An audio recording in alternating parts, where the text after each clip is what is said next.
So now in this session, we'll be working on the next topic. Okay, that is as we are discussing module 2 with B, that is our oscillators. So we'll discuss the next topic, that is an LC oscillator. Okay, we'll discuss the next topic, that is LC oscillator. Okay, so in case of this LC oscillator, okay, so first I'll discuss some brief and basic topics related to this LC oscillator. Then we'll go for specific Hartley oscillator and Colpitts oscillator. Okay, so you people need to understand that what's the fundamental thing that how this LC oscillator is going to operate. Okay, so when I say that the term when I say the term LC oscillator, it means that my oscillator circuit, more specific, a feedback circuit, is going to employ L and C components. A feedback circuit is going to employ L and C components. So this oscillator circuit or a feedback circuit is also called as a tank circuit, as it employs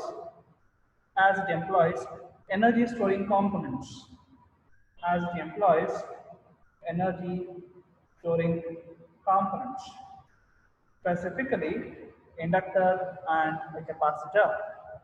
Okay, so now the change that you people need to remember over here is the band in which this frequencies can be generated using this LC oscillator. This LC oscillator will allow you to generate a signal between 200 kilohertz to gigahertz.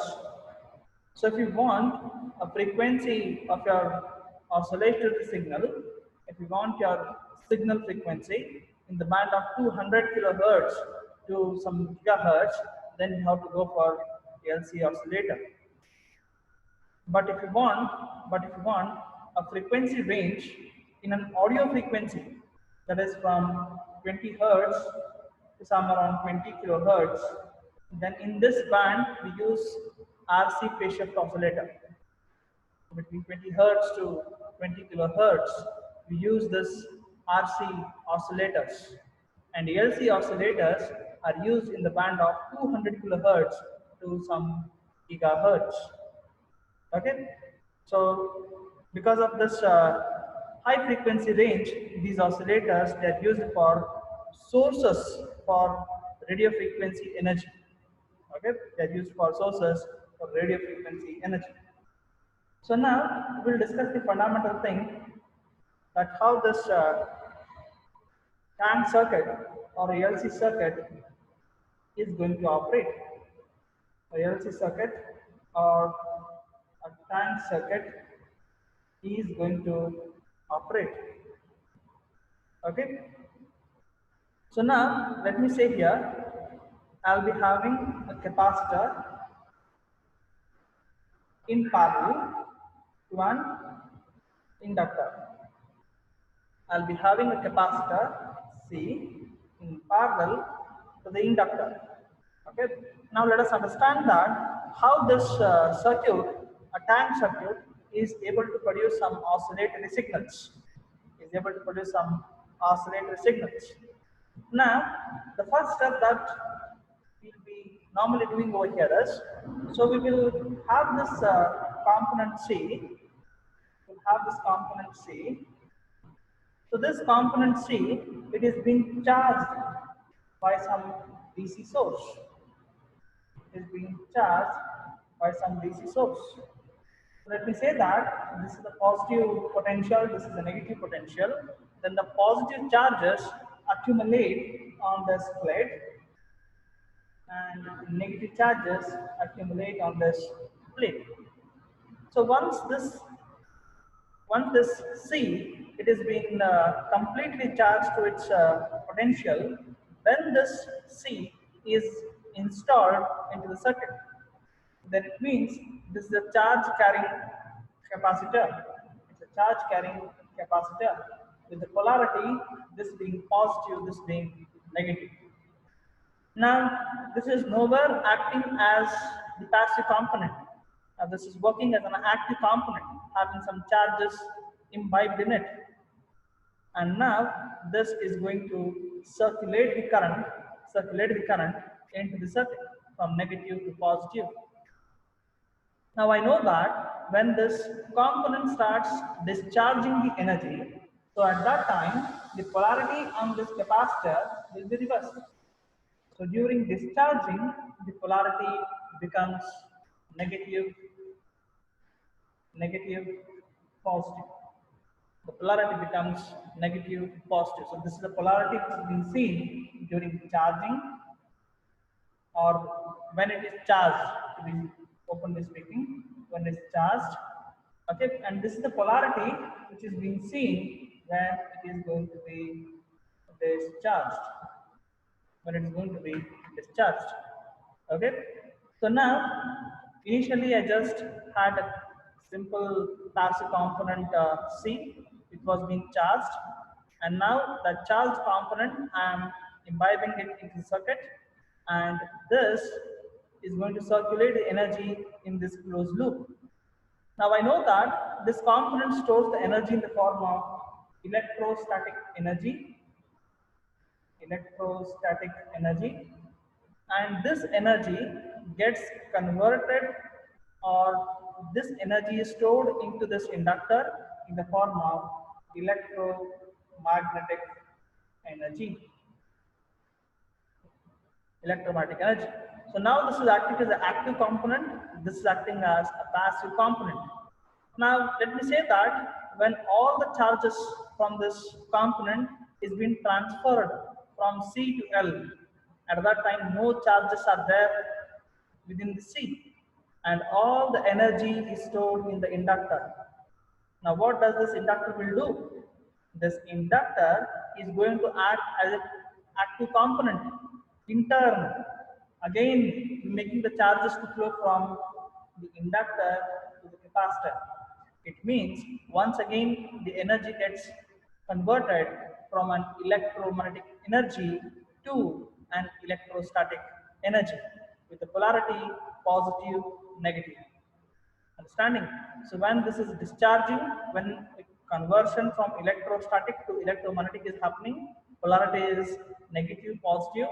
When the energy is moving from electromagnetic to electrostatic, so at that time the polarity will be positive, negative. Okay, so with this recycling will be always being there from electrostatic to electromagnetic, electromagnetic back to electrostatic, and the cycle is going to recommence. Cycle is going to recommence. Then if I just draw a waveform, wherein it shows me how is the value of this current I, then I can simply see over here, initially this current amplitude will be more as after the first cycle. So this is indicating that the electrostatic energy is converted into a form of electromagnetic energy. Then again, this electromagnetic energy is converted in the form of an electrostatic. So it means now, so during that conversion, a small loss occurs. You can see amplitude is slightly less than that of the beginning. Again, when the conversion starts happening, so amplitude goes on reducing, reducing, and reducing. Understanding? So this kind of a signal, I can call it as a damped signal. So this kind of a signal, I call it as a damped signal. I call it as a damped signal. Okay. So after certain time, so after this complete recycling, so this signal seems to be decayed. This signal seems to be decayed, and oscillations will stop after some time. Oscillations will stop after some time. Okay, it's a reason in order to maintain the sustained oscillations, I do require an amplifier circuit, which allows me to maintain these oscillations on consistent basis. Okay, that is, I want an undamped oscillations. So when I want undamped oscillations, then these oscillations has to be sustained. Then in simple circuit where L is in parallel with the C, I can simply say that the frequency of oscillation F naught is being given by 1 over 2 pi root L, 1 over 2 pi root L. So this is the frequency of oscillations that I can see, the frequency of oscillations that I can see in case of a simple LC circuit. In the case of simple LC circuit. Okay. So now we'll study about this basic form of LC oscillator circuit a little bit in depth. Okay. So now let me say that I'm having an amplifier. Okay, I'm having an amplifier. Let this amplifier be an inverting amplifier. Okay, let me have an op amp. Okay, this is inverting terminal. This is a non-inverting terminal. So I'm having two impedances. So this impedance is Z3. This impedance is Z1, and I'll be having one more impedance in parallel with this. Sorry, one more impedance in parallel with this. Let me call this as Z2.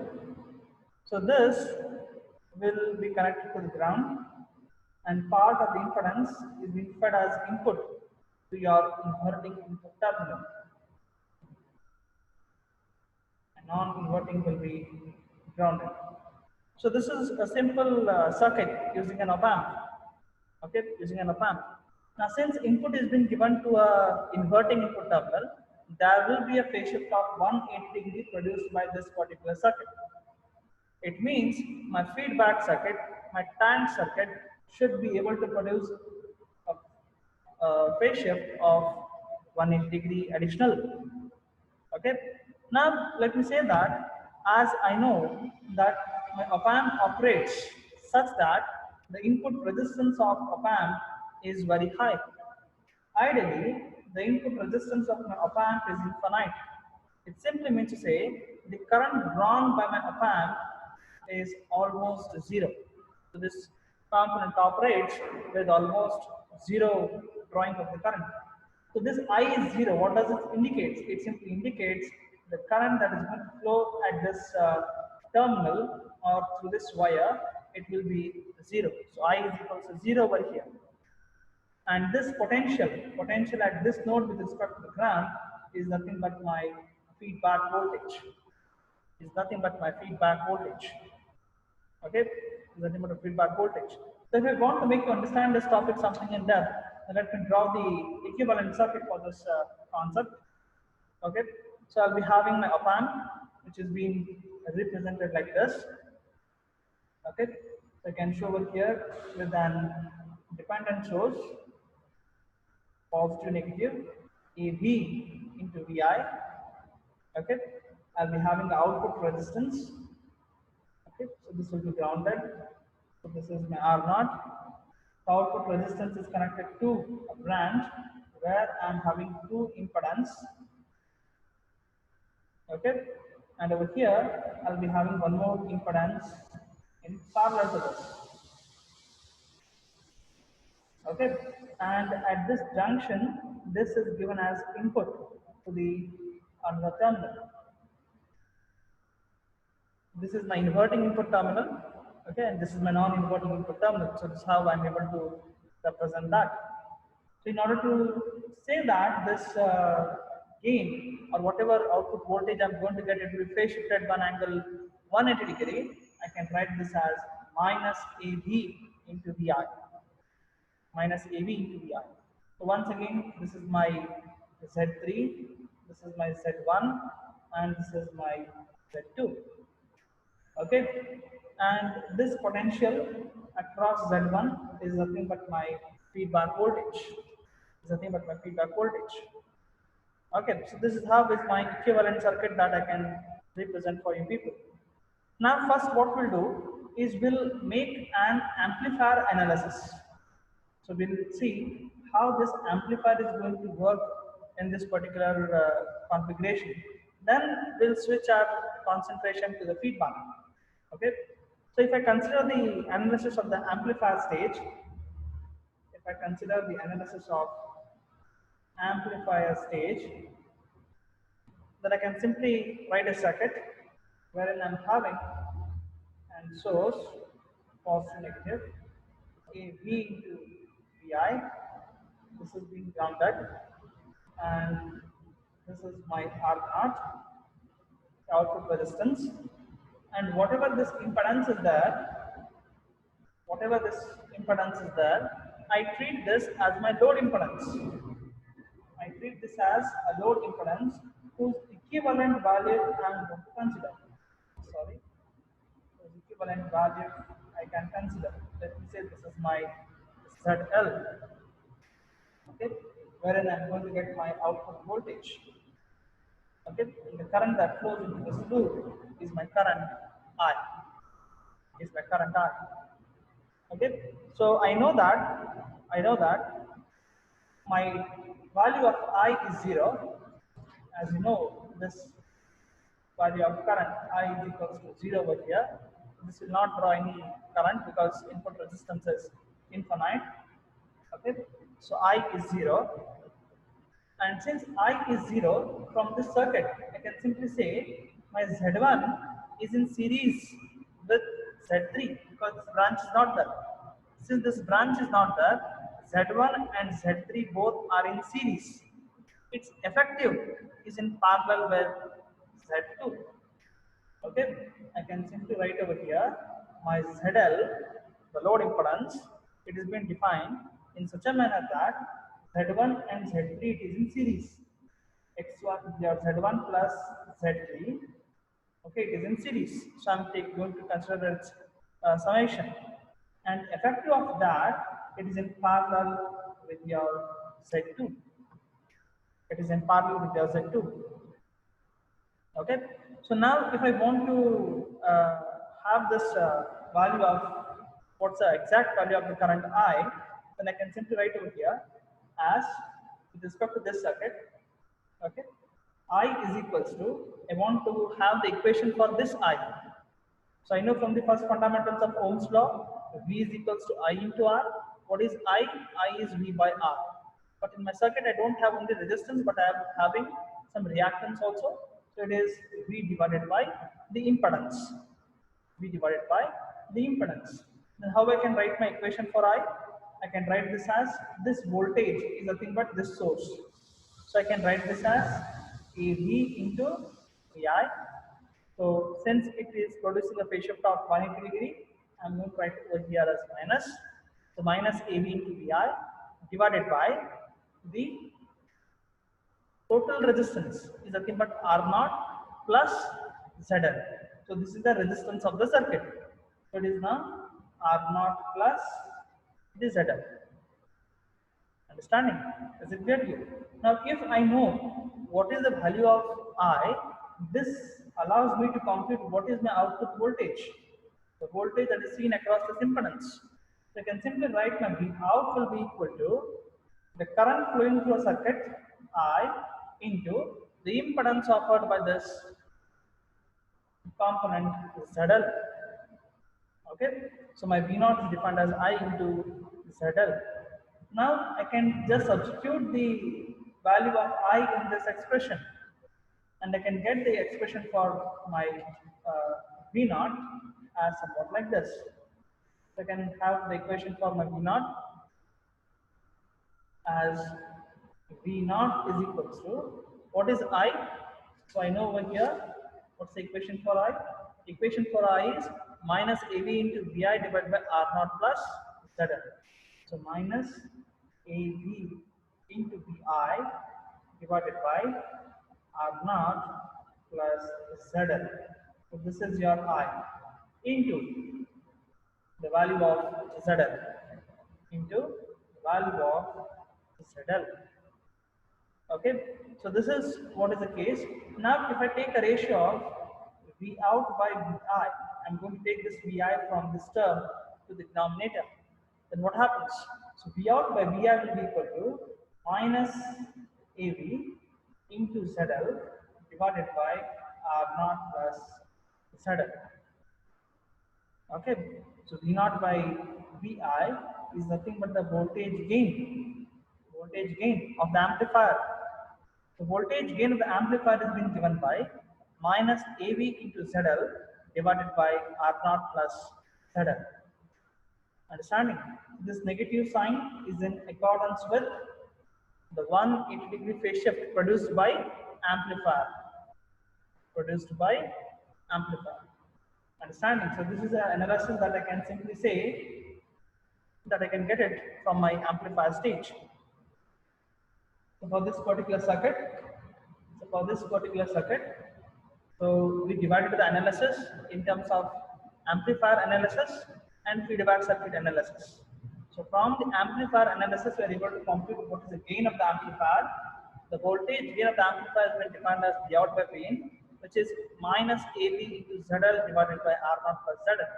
And this minus sign is in accordance with the 180-degree phase shift produced by this amplifier.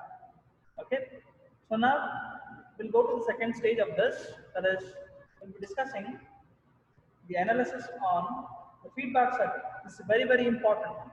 Okay, this is very, very important. This makes you people basically understand how their Colpitts oscillator and Hartley oscillator they're going to work. Okay, so this is the analysis on feedback stage.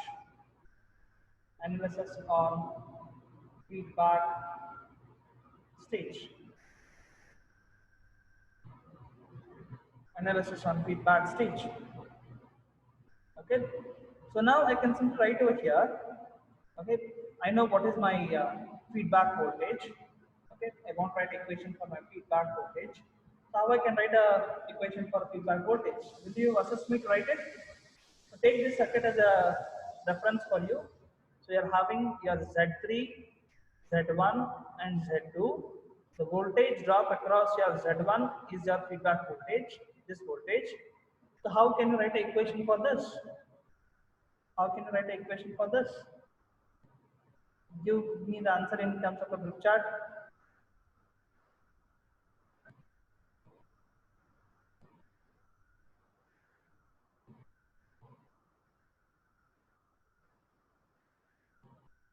Yes, what's the equation for the feedback voltage?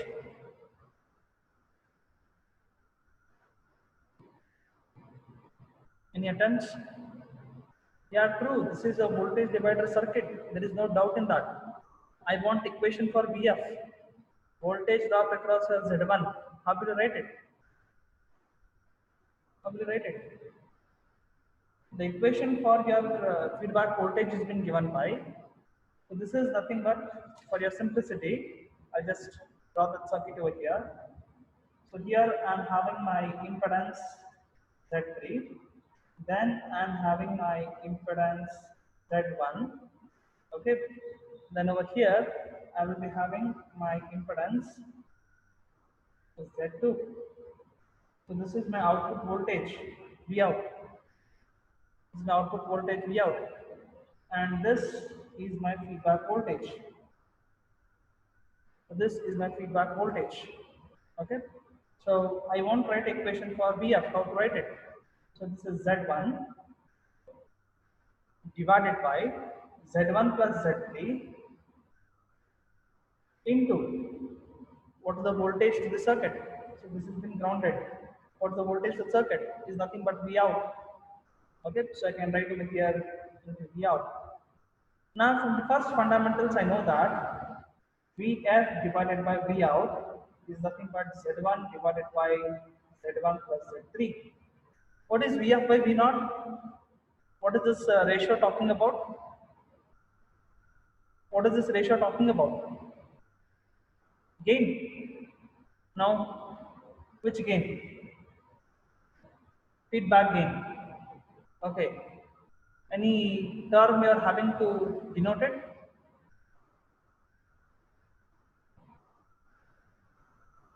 Any term you are having to denote it? Beta. So it means this is nothing but my beta. So beta is nothing but your output voltage to input voltage. So input to the feedback is your output voltage and output from the feedback is a feedback voltage. So therefore, beta is equals to Bf divided by V naught. Bf divided by V naught, which is equal to Z1 divided by Z1 plus Z3.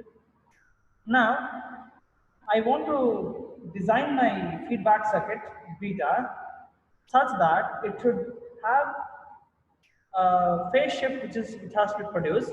Let me see a phase shift of 180 degree, which is being emphasized by this minus sign as Z1 divided by Z1 plus Z3. Z1 plus Z3. Okay, so this minus sign, why I need to introduce it? Because my amplifier is producing a phase shift of 180, and even my feedback circuit also has to produce a phase shift of 180.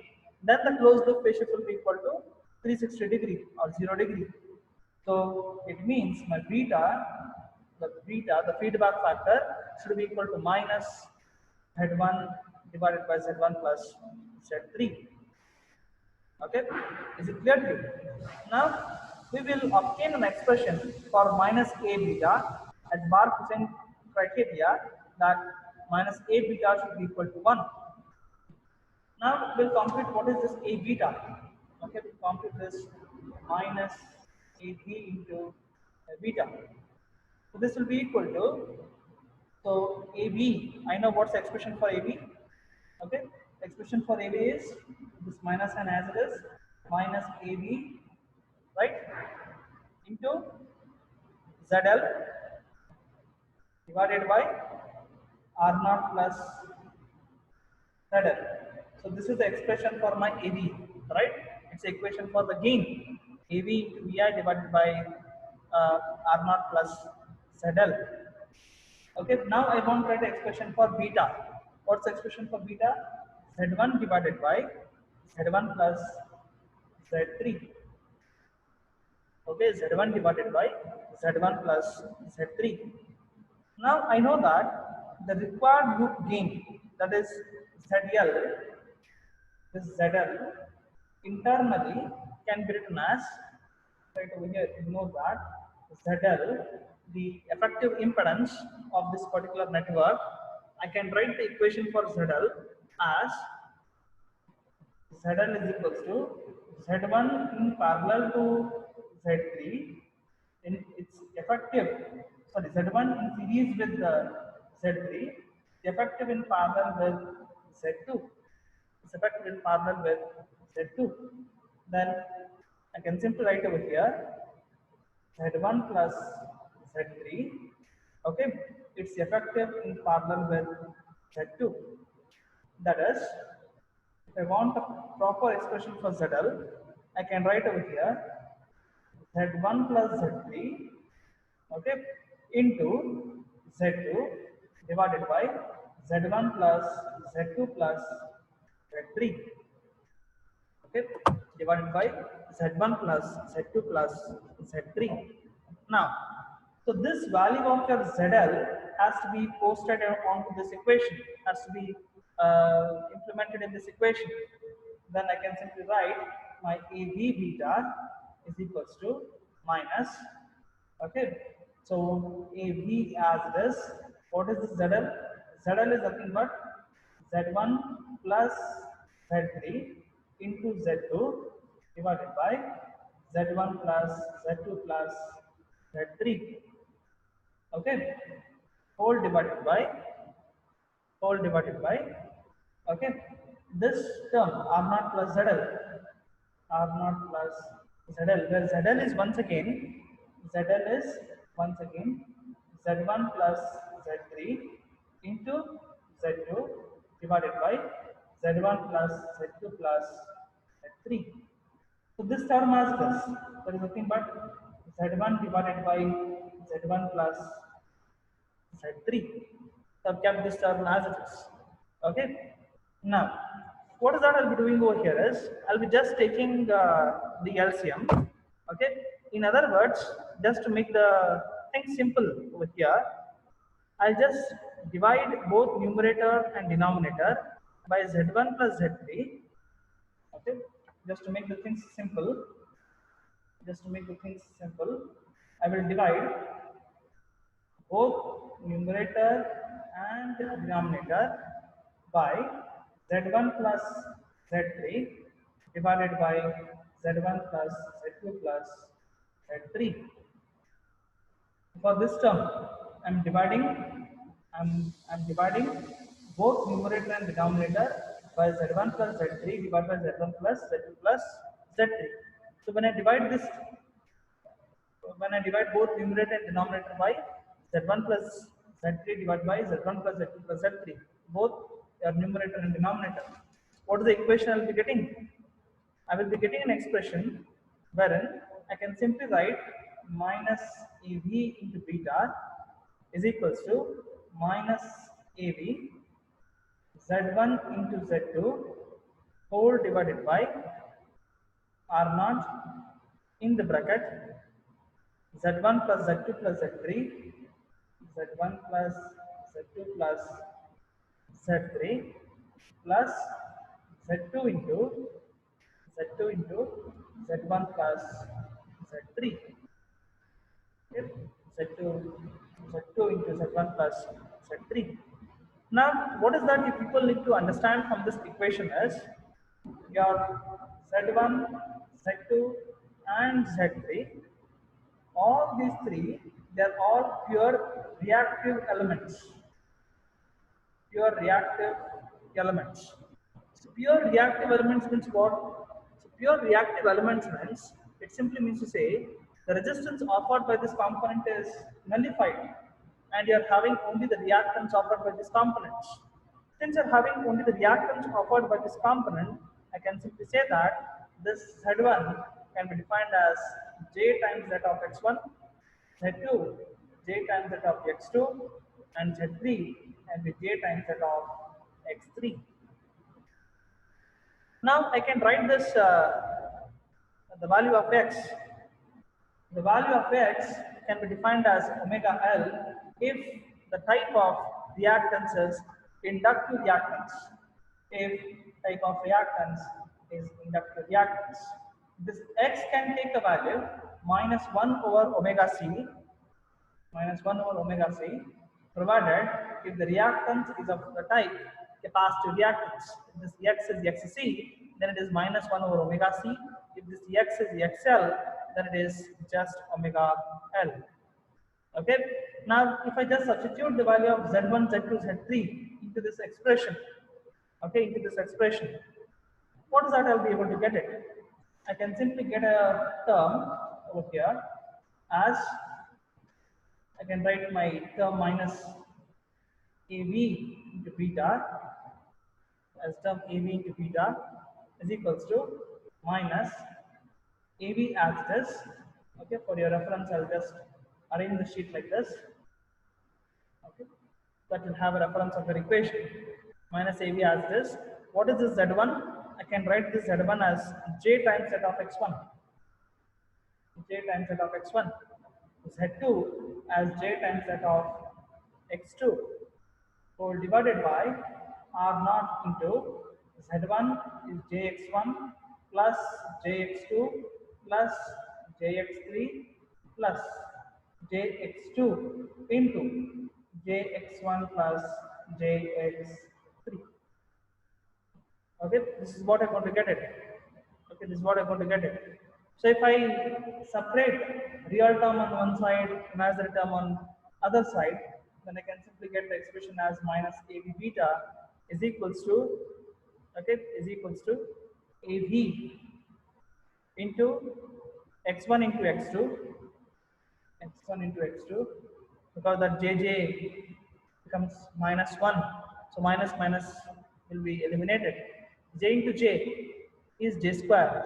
J square is minus 1. Minus into minus plus. Understanding? Then, so if I take real term on one side, imaginary term on another side, so I can write this as minus x2 into x1 plus x3 plus j times that of r naught into x1 plus x2 plus x3. Very important term that you people need to understand over here is to have a phase shift, of 180 degree from a feedback circuit Okay, the denominator must be equal to 0. The denominator should be equal to 0. So denominator should be equal to 0. What does this mean? I simply mean to say this complete expression should be equal to 0. Denominator should be equal to 0. Okay, so I can write over here, therefore my x1 plus x2 plus x3 should be equal to 0. This is very important interaction that we're doing from now on. X1 plus x2 plus x3 should be equal to 0.